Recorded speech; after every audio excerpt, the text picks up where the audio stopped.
हरे कृष्णा दोस्तों, अभी मेरे हाथ में अष्टावक्र महागीता है आचार्य श्री रजनीश जी की।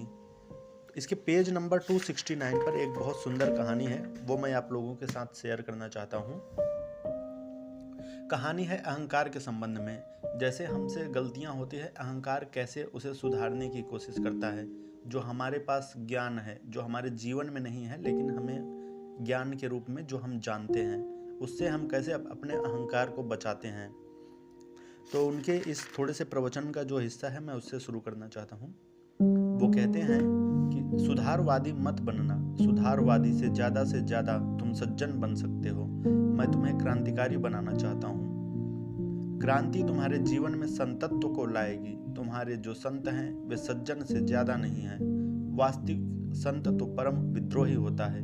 विद्रोह स्वयं के अतीत से, विद्रोह अपने ही समस्त अतीत से वह अपने को विच्छिन्न कर लेता है। वह तोड़ देता है सातत्य। वह कहता है मेरा कोई नाता नहीं उस अतीत से। वह पूरा का पूरा गलत था, मैं सोया था, मैं अब तक, अब मैं जागा। कि साक्षी जब जागता है तो सर्वांश में जागता है। अहंकार की तरकीब से बचना, नहीं तो तुम एक सुधारवादी, एक रिफॉर्मिस्ट हो जाओगे और तुम्हारे जीवन में वह महाक्रांति न हो पाएगी जो महाक्रांति इस महागीता में जनक के जीवन में हुई। वह क्षण में हो गई क्योंकि जनक ने देख लिया कि मैं पूरा का पूरा गलत था। एक बड़ी प्राचीन कथा है कि एक ब्राह्मण सदा लोगों को समझाता कि जो कुछ करता है परमात्मा करता है, हम तो साक्षी हैं, करता नहीं। परमात्मा ने उसकी परीक्षा लेनी चाहिए। वह गाय बनकर उसकी बगिया में घुस गया और उसके सब वृक्ष उखाड़ डाले और फूल चर डाले और घास खराब कर दी और उसकी सारी बगिया उजाड़ डाली।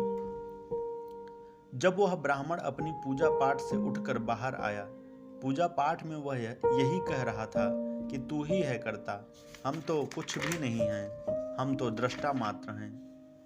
बाहर आया तो दृष्टा वगैरह सब भूल ही गया। वह बगिया उजाड़ डाली थी, वह उसने बड़ी मेहनत से बनाई थी, उसका उसे बड़ा गौरव था। सम्राट भी उस बगीचे को देखने आता था। उसके फूलों का कोई मुकाबला न था, सब प्रतियोगिताओं में जीतते थे।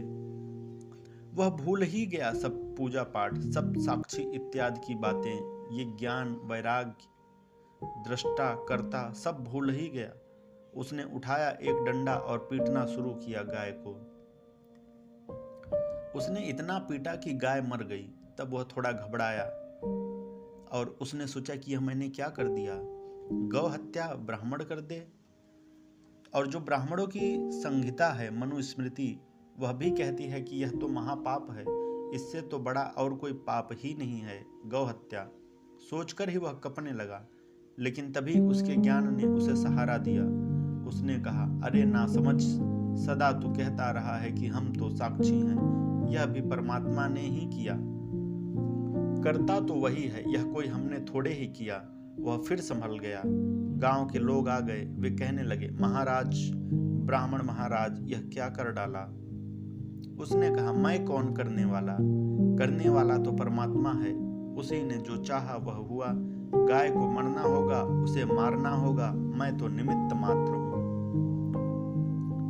बात तो बड़े ज्ञान की थी, ज्ञान की ओट में छिप गया अहंकार, ज्ञान की ओट में छिपा लिया उसने अपने सारे पाप को, और कोई इसका खंडन भी न कर सका।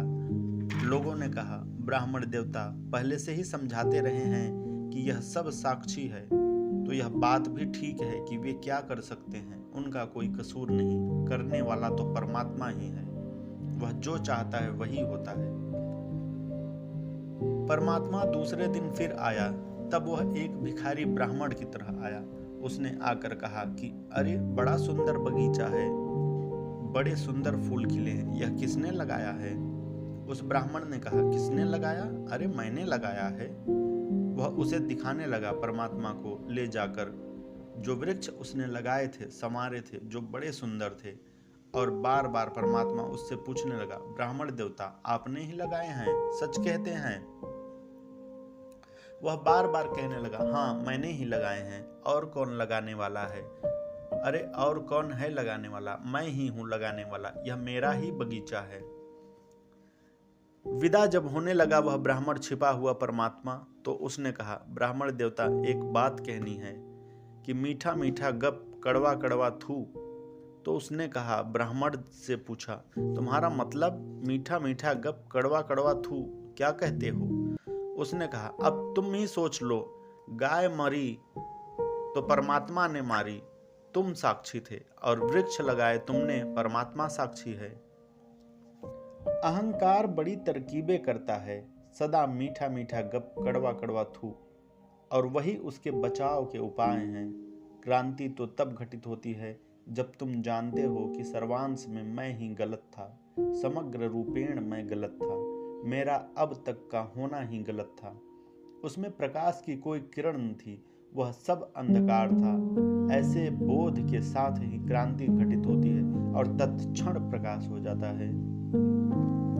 दोस्तों, ये कहानी मुझे बहुत पसंद आई और इससे मुझे बहुत सीख मिली है कि जो हम गलतियां करते हैं और जो परमात्मा के ऊपर थोपते हैं, तो ये नहीं करना चाहिए।